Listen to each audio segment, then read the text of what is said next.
A paz do Senhor, meu povo abençoado, como vocês estão? Que Deus abençoe grandemente a vida de vocês. Já se inscreva aqui nesse canal, compartilhe, deixe o seu like, o seu comentário, isso ajuda a alcançarmos vidas que precisam ouvir uma palavra.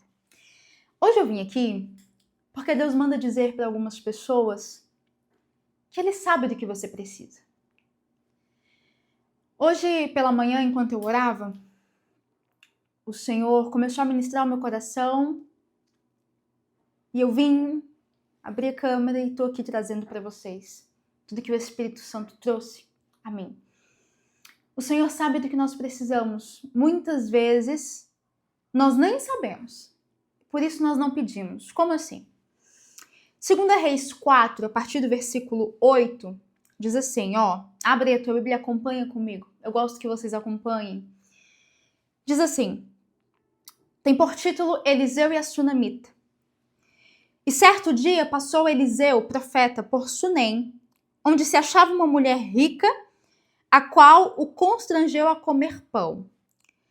Daí todas as vezes que ele passava por lá, entrava para comer. Então a palavra do Senhor já nos traz que Eliseu, quando passava por Sunem, comia na casa de uma mulher rica. E ela disse ao seu marido, vejo que este homem que sempre passa por nós é um santo homem de Deus. Eliseu tinha um testemunho de vida com Deus, de vida com fé. E façamos-lhes, pois, em cima um pequeno quarto, uma obra de pedreiro, e ponhamos uma cama, uma mesa, uma cadeira, um candeeiro, e quando ele vier à nossa casa, ele poderá se retirar ali, dormir ali. Ela prepara para aquele homem de Deus um lugar, para que quando ele pudesse passar por aquela cidade, ele pudesse repousar ali. E um dia, vindo ele para ali novamente, ele se retirou para o quarto e foi se deitar. E então ele disse a Geazi, Geazi era como um servo, um discípulo, caminhava com o profeta. Chama essa sunamita, essa mulher de Sunem, né? E chamando-a, ela se dispôs, ela chegou ali no profeta, ela veio. E ele disse a Geazi, diz a ela, eis que tu tens tratado com muita abnegação. O que eu posso fazer por você? Tem alguma coisa de que se fale a teu favor ao rei ou ao comandante do exército? E ela respondeu, habito no meio do meu povo.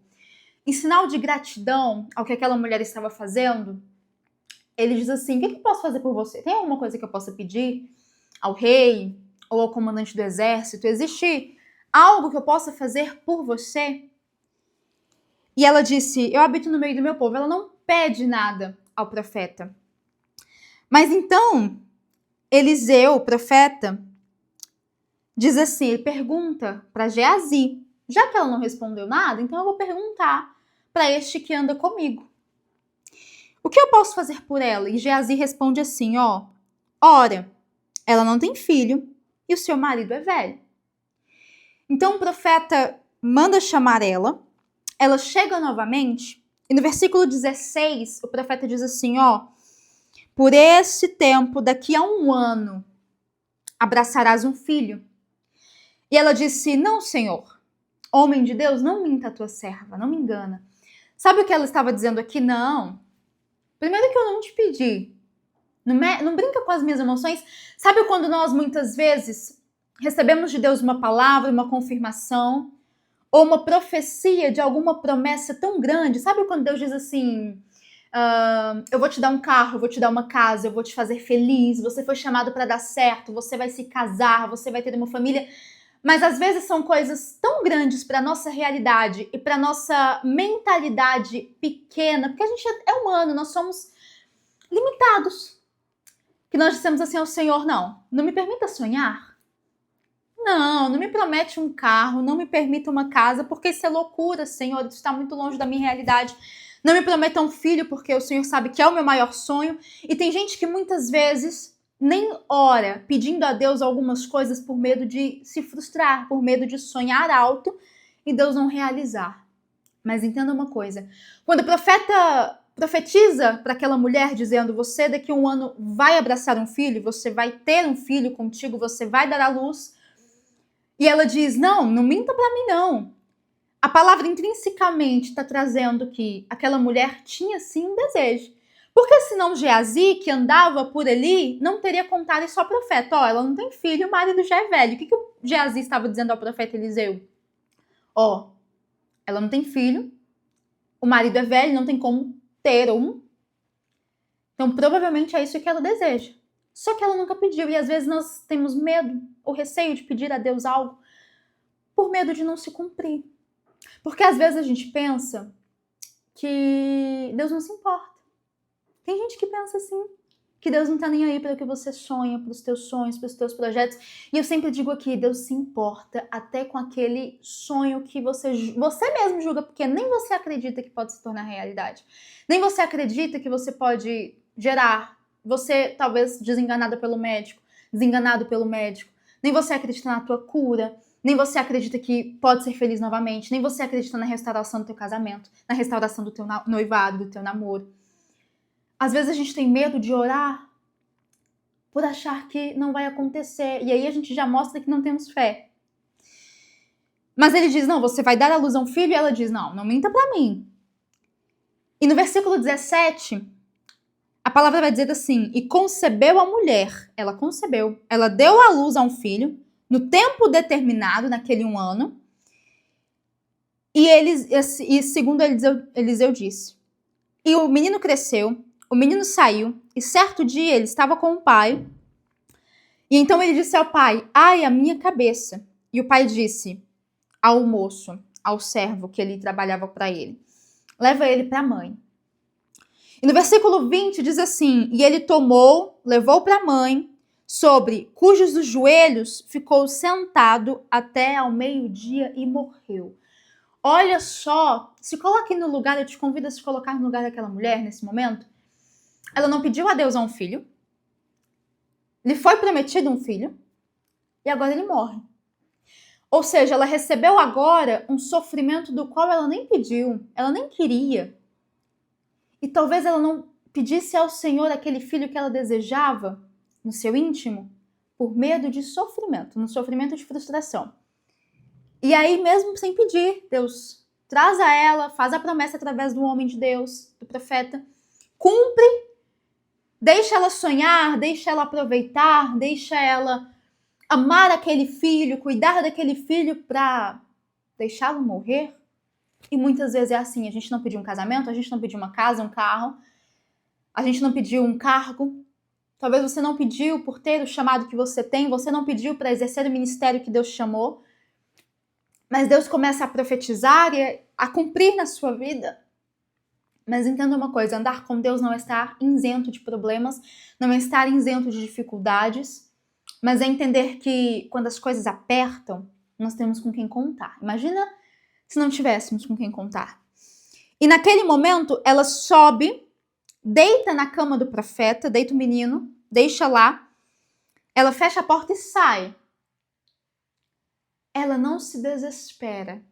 A atitude que ela tem é de dizer, opa, Deus me deu, Deus levou, eu vou atrás de Deus para resolver.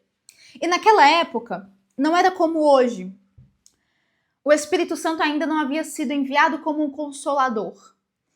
Então, o profeta era o elo de ligação entre Deus e o povo. Deus falava com o povo através do profeta, assim como é hoje, mas hoje nós temos também o Espírito Santo que leva ao Senhor as nossas orações. E ela vai atrás do profeta e ela pede para o marido levá-lo, enfim. Quando ela encontra o profeta, eu vou pular agora para o versículo 28. Porque ela vai ao profeta e ele vai dizer, deixe que ela fale comigo, ela está amargurada de alma, eu te convido a ler essa palavra e meditar nela por completo, mas eu quero ser objetiva no que Deus falou comigo. No versículo 28, ela fala assim para Eliseu, eu pedi a Deus algum filho? Eu pedi a você para profetizar algum filho? Não. Eu não falei para você não me enganar? Que palavra forte, né? ela age como muitos de nós, muitas vezes. Deus, eu tô aqui, eu não te pedi carro, eu não pedi casa, eu não pedi para ter um chamado, eu não pedi para exercer um ministério, eu não pedi para ter um casamento, eu nem queria ter filho. Mas o Senhor não prometeu e não cumpriu? Pois é, agora deu problema, me ajuda. E o profeta falou a Geazi: cinge os lombos, toma o bordão contigo e vai. E se encontrar alguém, não fale com ninguém. E se alguém falar com você, não responda. Só vai. Põe o bordão sobre o rosto do menino. Mas a mãe do menino disse: tão certo como vive o Senhor e vive a tua alma, não deixarei. Então ele se levantou e seguiu com ela. E Geazi passou adiante deles, pôs o bordão sobre o rosto do menino, porém não houve nele voz, não houve sinal de vida. Então voltou com Eliseu e avisou para ele: ó, o menino não acordou, o menino não reviveu. Então perceba só, a mulher que não pediu filho, teve o filho, se alegrou com o filho, perdeu o filho, e quando ela vai atrás do profeta, no primeiro momento o filho não revive, ele não ressuscita. Ele não é trazido de volta. E então o profeta foi, ele falou: não resolveu? Vou lá. E chegou à casa em que o menino estava sobre a cama, fechou a porta sobre eles e orou ao Senhor. E aqui eu já lhe adianto que o menino se levantou no versículo 35. Então ele se levantou, andou no quarto, uma vez de lá para cá, tornou a subir e estender sobre o menino o profeta. E este espirrou 7 vezes e ele abriu os olhos. Então chamou Geazi e disse: chama a sunamita. Ele chamou e, apresentando-se diante do profeta, ele disse: toma o teu filho. Ela entrou, lançou-se aos pés, se prostrou em terra, tomou o seu filho e saiu. E aqui nós finalizamos essa palavra. Entenda uma coisa: Deus nunca vai cumprir algo na tua vida, Deus nunca vai prometer algo na tua vida que Ele não possa te permitir cuidar, que Ele não te dê condições, que Ele não te capacite. Muitas vezes nós não sabemos do que nós precisamos. Eu sabia que aquela mulher precisava de um filho. E através do homem de Deus ele profetizou e se fez cumprir. Mas assim como é na minha e na tua vida, Deus profetizou, cumpriu e manteve a promessa viva e de pé. Não deixe para trás. Não recuse aquilo que Deus quer te entregar. Às vezes a gente está recusando por medo da responsabilidade, por medo de não dar conta. Mas nós temos um pensamento tão limitado. Passe hoje a entender que se Deus te promete algo, e se Deus cumpre na tua vida, Ele não vai te permitir ser envergonhado. Porque você não foi chamado para vergonha. Aquela mulher teve de volta o filho que ela não pediu a Deus. Pelo contexto, nós compreendemos que ela talvez desejasse. Quando foi cumprido, ela teve por um pequeno momento um sofrimento momentâneo. Mas Deus trouxe de volta. E assim é comigo e contigo. Deus sabe do que nós precisamos. Às vezes a gente não entende no momento. Mas quando nós temos fé, nós permitimos que Deus nos explique depois. Talvez o filho que você tem não é planejado. Talvez o casamento que você tem não aconteceu no momento em que você esperava, da forma como você esperava, com quem você talvez esperava. Talvez os planos da tua casa, da tua empresa não aconteceram do jeito que você planejou. Mas Deus tem um plano muito maior. E é isso que eu quero que você entenda. É essa mensagem que eu espero transmitir. Foi isso que Deus ministrou hoje pela manhã ao meu coração para trazer a tua vida. Deus sabe do que você precisa. Às vezes nós não entendemos por que certas pessoas nos procuram pedindo oração. Às vezes você não entende porque tem gente que desabafa com você, te pede ajuda em oração e você olha e diz: mas Senhor, logo a mim? Eu é que estou precisando de ajuda. Não. Deus vai te capacitar. Deus vai te preparar para orar por essas pessoas, para ser boca de Deus e fonte de vida, fonte de esperança, de uma palavra abençoada, de força, de vigor. Deus vai te usar de alguma forma. Deus vai usar a empresa que você está abrindo. Deus vai te usar para clientes. Deus vai usar o filho que Ele gerou, que você nem imaginava, não planejou, talvez nem queria, para ser bênção na tua vida e na vida da tua família. Para ser um grande profeta enviado às nações, você é instrumento do céu. E a partir do momento em que nós entendemos isso, as coisas mudam. Não tenha medo daquilo que Deus está trazendo para a tua vida. Às vezes a gente tem medo. Deus, mas é muita responsabilidade. Deus, eu não quero. Deus, não é para mim, é para você sim. E Ele vai trazer a capacitação. Deus não chama os preparados. Deus prepara os escolhidos, os chamados. Deus não escolhe quem já está pronto, não. Ele chama aqueles que estão despreparados para capacitá-los no processo. A tua dor já é uma preparação para auxiliar pessoas que vão passar pelo mesmo processo. Talvez essa mulher sunamita futuramente se encontrasse uma mulher, uma mãe, enfrentando algum problema com o filho. Talvez não a morte, mas uma doença, uma preocupação. Ela pudesse dizer, olha, não se preocupa. Eu vou trazer um homem de Deus para você. Olha, eu passei por isso, e Deus trouxe a minha vida a vitória. Ele vai trazer para a tua também uma vitória. Uma palavra. Talvez ela agora tivesse uma palavra de fé para trazer. Entenda isso hoje. Amém? Fique na paz do Senhor, que Deus abençoe a tua vida. E até o nosso próximo vídeo.